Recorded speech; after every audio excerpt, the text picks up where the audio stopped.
नमस्कार, मैं विनय पांडे। मुरादी न्यूज़ में आपका स्वागत है। रायगढ़ में अभी मोदी एक्ट 20 नामक पुस्तक को लेकर के एक सेमिनार का आयोजन किया गया है और वहाँ पे बात करने के लिए वक्ता के तौर पे आए हैं भाजपा के राष्ट्रीय प्रवक्ता श्री गुरु प्रकाश पासवान। हम इन पे मोदी जी के जो 20 साल का कार्यकाल को लेकर के जो किताब लिखा गया है, पुस्तक लिखी गई है, उसके संबंध में और कई मुद्दों के संबंध में भाजपा की राय के बारे में हम जानने की कोशिश करेंगे। सबसे पहले बात करते हैं, मैं आपको ले चलते हैं गुरु प्रकाश जी के पास और उनसे सबसे पहले हम बात करने की कोशिश करते हैं वो पुस्तक के बारे में, जिसके बारे में वो बात करने यहाँ आए। सर, आपका स्वागत है मुरादी न्यूज़ में। पुस्तक के बारे में थोड़ा बताएं, क्या है उसमें और किस तरह की बातें उसमें।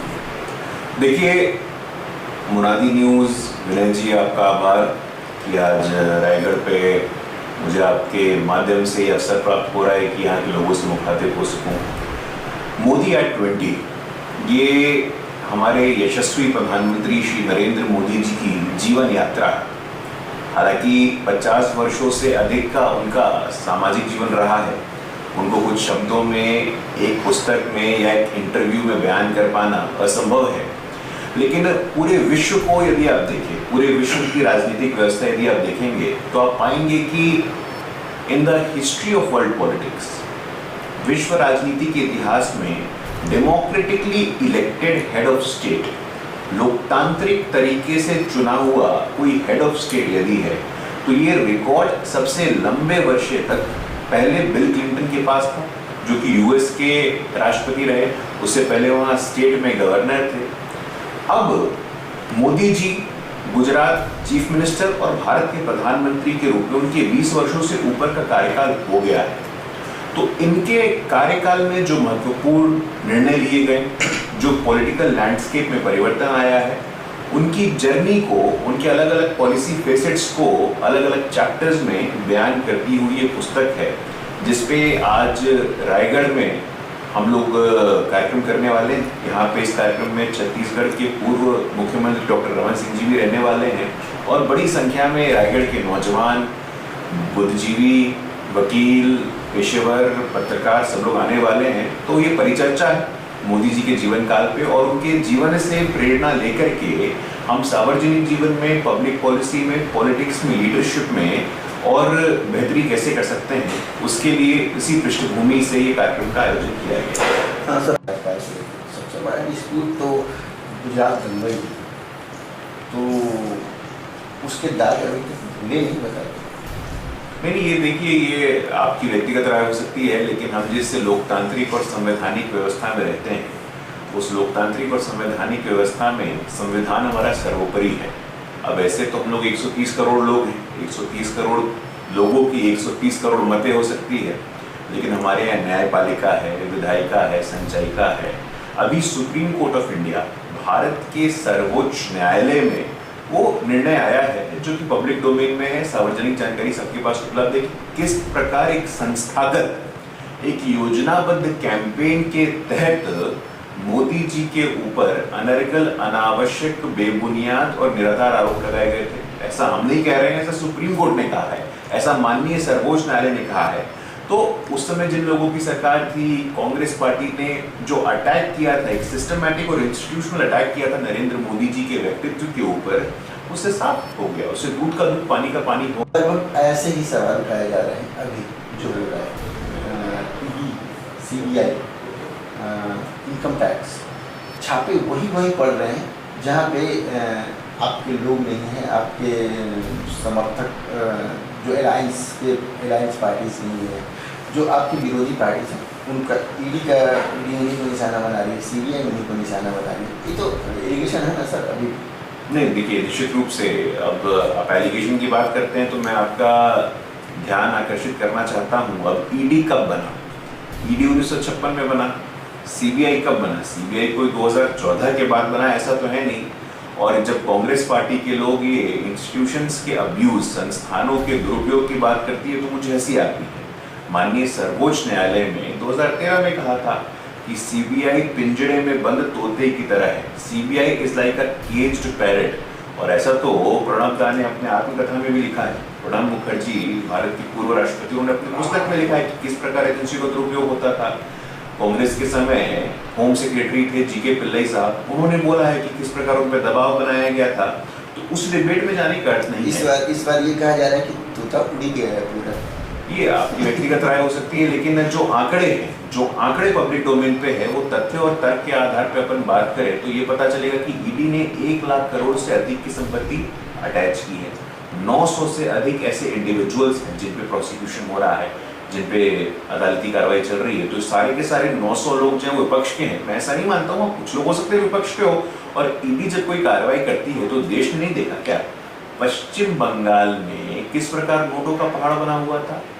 तो मुझे लगता है कि संस्थानों को लेकर के संस्थानों की अपनी स्वतंत्रता है, संस्थानों की अपनी स्वायत्ता है, संस्थानों को संविधान के अंतर्गत कुछ अधिकार मिला हुआ है, उन पे काम करने दीजिए। यदि आपको लगता है कि यदि आपके मन में कोई संदेह और शंका है संस्थानों को लेकर के, तो आपके पास जुडिशियल रिकॉर्ड्स है। देखिए, मैं बार बार कहूंगा, अपने लोकतांत्रिक और संवैधानिक व्यवस्था की तरफ आपको लौटना चाहिए और देखना चाहिए। यदि किसी एजेंसी पे किसी भी व्यक्ति को कभी भी कोई संदेह होगा, वो स्वतंत्र है कोर्ट में जाने को और कोर्ट में जाकर के उसे चुनौती देने। यही तो कहा जा रहा है कि अब कहीं कोई मतलब जो सारी चीज़ें हो रही हैं वो पॉलिटिकल मोटिवेटेड। अभी मनीष सिसोदिया का अभी मैं वो पढ़ रहा था, उन्होंने ट्वीट भी किया है और वो कि पहले जो सीबीआई पिंजरे में बंद रहता था, अभी वो उड़ा हुआ है, उसको खुली छूट दे दी गई है। और सत्येंद्र जैन के मामले में उनके वकील ने एक कोर्ट में वो दिया था, हवाला दिया था कि 1700 ईडी के रेड हुए, जिसमें सिर्फ 1% ही कन्विक्शन हुआ। देखिए, अब दिल्ली का जो मामला है, यही आम आदमी पार्टी के जो शाश्वत अध्यक्ष हैं अरविंद केजरीवाल जी, जब ये आंदोलन करते थे तो क्या कहते थे, यदि किसी मंत्री पे आरोप तक लगता है तो हम उसको बर्खास्त कर देंगे। क्या हो गया उन वादों का, क्या हो गया उन दावों का। सत्येंद्र जैन जी के घर पे रेड होता है, कैश का पहाड़ वहां मिलता है, लिकर पॉलिसी से किसी एक एजेंसी को करोड़ों का फायदा होता है, दिल्ली के टैक्स पेयर्स को 144 करोड़ का नुकसान होता है। मुझे लगता है कि विरोध के नाम पे, विपक्ष होने के नाम पे आपको करप्शन करने का जस्टिफिकेशन मिल जाता है क्या? आप विपक्ष में बैठे हैं तो आप भ्रष्टाचार करिएगा। और देखिए, हम बता देना चाहते हैं कि जीरो टॉलरेंस फॉर करप्शन हमारी नीति है। 2014 से लेकर के आज तक आप बताइए, 2014 के पहले अखबारों में क्या होता था? 2G, CWG, जीजाजी, तरह तरह के भ्रष्टाचार से हमारे अखबार पढ़े रहते थे। 2014 के बाद कोई भी ऐसा करप्शन का मामला नहीं आया है और जीरो टॉलरेंस फॉर करप्शन की नीति पर हम लोग काम कर रहे हैं। कर्नाटक में हमारी सरकार के मंत्री थे ईश्वरप्पा जी के उनको बर्खास्त किया गया, जुडिशियल स्क्रूटनी उनके खिलाफ हो रही है। तो ये आरोप लगाना, मैं इसको अनर्गल, बेबुनियाद, तर्कहीन और निराधार मानता हूं। सर, आप जो जीरो टॉलरेंस अगेंस्ट करप्शन बोल रहे हैं, उसको लेकर के भी विपक्ष आप ही पे मुखर है। उनका कहना है कि जो करप्टेड लोग जो बाहर से आते हैं, दूसरी पार्टी से आपके यहाँ आते हैं, वो फिर गंगा नहा लेते हैं। उनके जैसे मुकुल राय और बहुत सारे लोग आए जिनके ऊपर पहले करप्शन के चार्जेस थे। अजीत पवार तो नहीं आ पाए, लेकिन उन्होंने जो सरकार बनाई थी, सिंधे हुए और बहुत सारे लोग हुए जो बाद में भाजपा में आए और भ्रष्टाचार से मुक्त हो गए। एक ऐसे समय नहीं, देखिए, ऐसा है कि मैं आपसे आग्रह करूंगा कि आपको अपनी जानकारी को थोड़ा दुरुस्त करना चाहिए। मुकुल राय जब भाजपा में थे तब भी वो हेयरिंग के लिए जाते थे। तमाम जो भी व्यक्ति हैं, वो भाजपा में हो या किसी भी दल में हो, मैंने अभी आपको ईश्वरप्पा का उदाहरण दिया कि कर्नाटक में किस प्रकार उनके खिलाफ सख्त कार्रवाई की गई। हम लोग उस पार्टी से आते हैं, हम लोग लाल कृष्ण आडवाणी जी की पार्टी से आते हैं कि डायरी में उनका नाम आया था, बस भ्रष्टाचार का कोई आरोप सिद्ध नहीं हुआ था। आप वरिष्ठ पत्रकार हैं, आपको ध्यान होगा, आपको स्मरण होगा कि नाम आने मात्र पे उन्होंने इस्तीफा दे दिया था। तो हमारी पार्टी के जो संस्कार है, हमारी पार्टी में जो भी आए, यदि जुडिशियल स्क्रूटनी में वो भ्रष्ट पाया जाता है, सीबीआई, ईडी, सुप्रीम कोर्ट के दायरे में वो भ्रष्ट पाया जाता है, तो उसके खिलाफ सख्त से कार्रवाई होनी चाहिए। जीरो टॉलरेंस ऑफ करप्शन हम लोग के लिए सिर्फ बोलने की बात नहीं है, प्रतिबद्धता है। सर, आडवाणी जी के समय का भाजपा और अभी के भाजपा में अंतर नहीं दिखता है। उस समय तो किसी के ऊपर आरोप लगना, मतलब आपने खुद ही आडवाणी जी का एक एग्जाम्पल दिया कि जैन डायरी में उनका नाम आया था और उन्होंने रिजाइन कर दिया था। आज तो बहुत चीज़ें, मतलब चिट्ठी घोटाला हुआ, व्यापम घोटाला हुआ, आपके यूपी में वो घोटाला, मतलब शिक्षा को लेकर एजुकेशनल घोटाला, पूरा नाम याद नहीं आ रहा है, आपका किट घोटाला असम में हुआ। कहाँ से कहाँ कार्रवाई है? नहीं, देखिए ऐसा है कि जैसे मैंने कहा आपको कि जब बुलाया जाता है प्रश्नोत्तरी के लिए, इंक्वायरी के लिए, तो जाते हैं। अब एसआईटी गठित हुई थी देश के वर्तमान प्रधानमंत्री के खिलाफ, नरेंद्र मोदी जी के खिलाफ। आर.के. राघवन ने अपनी पुस्तक में लिखा है कि भाई आप आते थे, हम लोगों ने कोई आंदोलन किया क्या? एसआईटी में जाने से पहले हम लोगों ने कोई रास्ता रोका, कोई टायर जलाया, कोई चक्का जाम किया? देखिए अपने अपने संस्कार की बात होती है। हम संस्थानों का सम्मान करते हैं, संस्थानों के स्वायत्ता का सम्मान करते हैं। पुनः मैं बोल रहा हूँ कि यदि कोई भी नेता किसी भी दल में किसी भी प्रकार का भ्रष्टाचार करेगा, और प्रधानमंत्री जी ने 15 अगस्त को देश के सामने अपना ये विजन रखा है कि भ्रष्टाचार, अपराध, परिवारवाद, इस तीनों कैंसर से भारतीय राजनीति को मुक्त और स्वतंत्र हम करके रहेंगे। ये संकल्प हमने लिया है आज़ादी के अमृतकाल में। जब आप परिवारवाद की बात करते हैं, जैसे सिंधिया परिवार का ही अगर तो पूरे परिवार ही आपके और सीएम के दावेदार, दो स्टेट के सीएम, तो परिवारवाद पे आप हमला कैसे करते हैं? नहीं, देखिए आपने अच्छा प्रश्न पूछा है। आप मुझे बताइए कि जनसंघ का इतिहास हो, भारतीय जनता पार्टी का इतिहास हो, राष्ट्रीय स्तर पे कोई पिता पुत्र कभी अध्यक्ष बना है? कोई पिता पुत्री कभी अध्यक्ष बने हैं?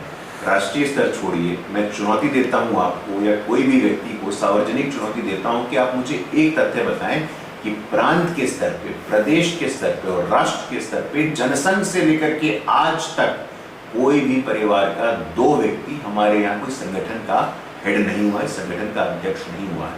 ये सीएम बना है, कोई सीएम बना है? हमारे यहाँ 2 प्रधानमंत्री हुए हैं, अटल जी हुए, नरेंद्र मोदी जी हुए। पिता पुत्र हैं क्या? एक परिवार से आते हैं क्या? सीएम बना है कोई? पिता पुत्र हैं क्या? तो मेरे कहने का अर्थ कि कोई पॉलिटिकल पार्टी जो फैमिली बेस्ड एंटरप्राइज हो, और हर जगह ये कैंसर है, दक्षिण से लेकर के उत्तर तक, कन्याकुमारी से लेकर के कश्मीर तक अब्दुल्ला फैमिली रहेगी, सईद परिवार रहेगा, दक्षिण में कनीमोई रहेंगी, स्टालिन रहेंगे, करुणानिधि रहेंगे, उत्तर प्रदेश में अखिलेश जी रहेंगे, मुलायम जी रहेंगे, बिहार में लालू जी रहेंगे। इस मानसिकता से बाहर निकलने की हमें आवश्यकता है और इस मानसिकता से हम भारतीय राजनीति को बाहर निकालेंगे।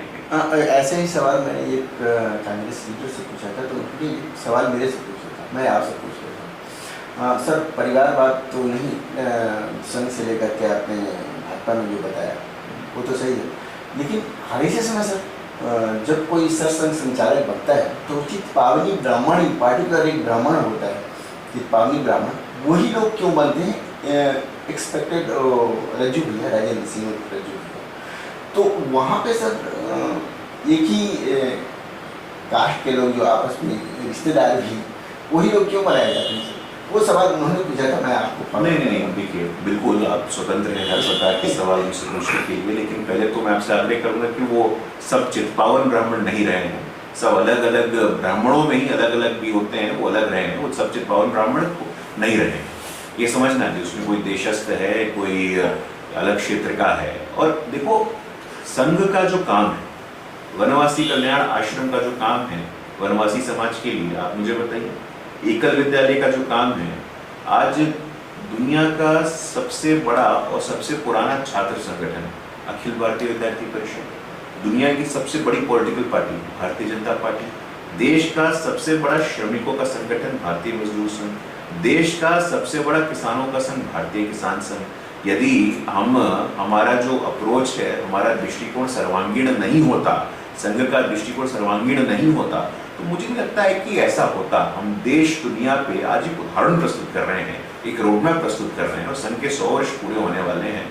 तो इस प्रकार के सवालों का उत्तर देने का कोई अर्थ नहीं है। लेकिन मैं आपको बताना चाहता हूं कि आपके जो कांग्रेस के मित्र हैं, जिनके मन में जिज्ञासा आई थी कि संघ के सरसंघचालक एक ही समाज से आते हैं, मैं बताना चाहता हूं कि इसी संघ और इसी भाजपा के देखरेख में देश का सरसंघचालक दलित हुआ है।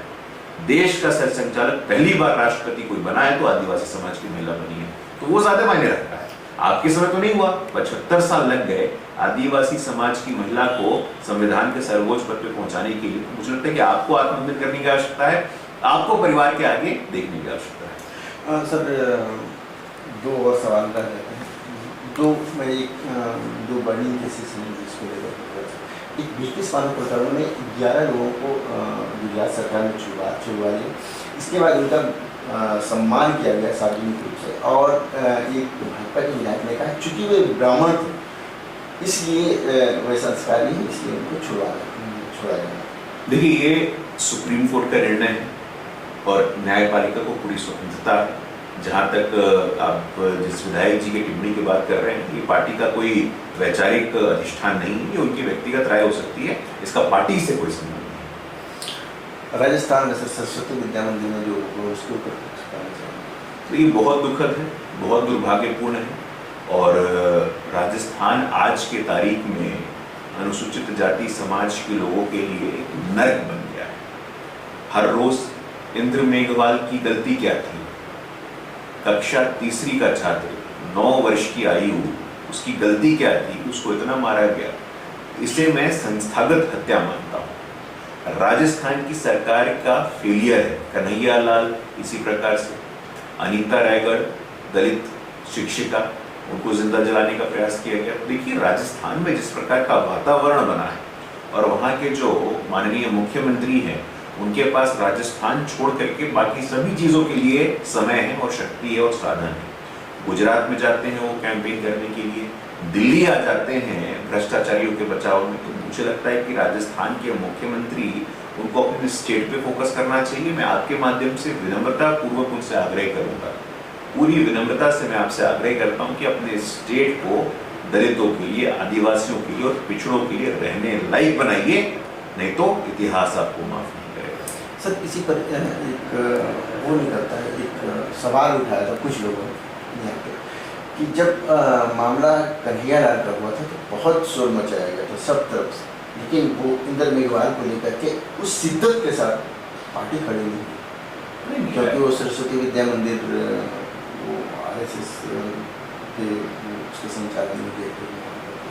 क्या शिद्दत में सच में कमी थी या वास्तव में? देखिए, मैं आपसे आग्रह करूंगा कि इस स्कूल का संघ से कोई लेना देना नहीं है। ये एक प्राइवेट स्कूल है और एक प्राइवेट स्कूल के नाते वहाँ के सरकार की जिम्मेवारी बनती है। ये कुछ लोग जो झूठ, भ्रम और भ्रांति फैला रहे हैं, मैं आग्रह करूंगा कि अपने आंकड़ों को, अपने फैक्ट को दुरुस्त करके देखना चाहिए। और जहाँ से शिद्दत से खड़े होने की बात है, आप सोशल मीडिया पे देख लीजिए, हम लोग डे 1 से कह रहे हैं, डे 1 से हमने वीडियो डाला है। पार्टी के आधिकारिक राष्ट्रीय प्रवक्ता होने के नाते जिस दिन ये घटना हुई है उस दिन से हम लोग अटैक कर रहे हैं। तो शिद्दत में कहीं कमी नहीं है, श्रद्धा में कहीं कमी नहीं है, नजरिए में कमी है, दृष्टि में कमी है। और कहते हैं जैसी दृष्टि वैसी सृष्टि। जो हमारे विपक्ष और विरोध के हमारे साथी हैं, उनको देखना चाहिए और देखने, समझने, परखने के बाद ही टिप्पणी करनी चाहिए। सर, लास्ट क्वेश्चन ये है कि आपके फेसबुक पेज में मैंने देखा कि जातिगत जनगणना को लेकर के भी आप मुखर हैं। मैंने जातिगत जनगणना पे जिन लोगों ने अपनी राजनीतिक रोटी सेकी है उनको एक्सपोज किया है। हमारे बिहार में तेजस्वी यादव जी, नीतीश कुमार जी 2 साल से जातिगत जनगणना। अब जब उनका जातिगत जनगणना बोलने के पीछे मंशा क्या थी? उनकी मंशा ये थी कि भाई जिन जातियों को ऐतिहासिक रूप से सम्मान नहीं मिला, शासन प्रशासन में भागीदारी नहीं मिली है, हम उनको दिलाने का काम करेंगे। और अंत में जब आपको मौका मिला, जब आपके पास ये अवसर आया कि आपको अपने मंत्रिमंडल में उन लोगों को स्थान देना था, उन वर्गों को, उन जातियों को स्थान देना था, तो आपने तो एक ही वर्ग, एक ही समुदाय, एक ही परिवार से 40% मंत्री बना दिए। तो जातिगत जनगणना सामाजिक न्याय को मापने का एकमात्र मापदंड नहीं हो सकता है। देश के इतिहास में सबसे ताकतवर प्रधानमंत्री मोदी जी पिछड़े समाज से आते हैं, ये भारतीय जनता पार्टी में संभव हुआ। NCBC, national commission for backward classes को संवैधानिक दर्जा देने की बात हो, मेडिकल के क्षेत्र में आरक्षण देने की बात हो, IIT, IIM में फैकल्टी बनाने की बात हो, केंद्रीय मंत्रिपरिषद में इतनी बड़ी संख्या में ओबीसी समाज से लोगों को प्रतिनिधित्व देने की बात हो, तो मुझे लगता है कि समाज देखता है और समाज समझता है। और बार बार जातिगत जनगणना और सामाजिक न्याय के नाम पे जो लोग अपनी राजनीतिक रोटी सेकने का काम कर रहे हैं, उनको भी सावधान हो जाना चाहिए कि आप समाज के नजरों के सामने अब आप एक्सपोज हो गए हैं आपको अपने परिवार के आगे कोई नहीं। बहुत बहुत धन्यवाद सर। Thank you.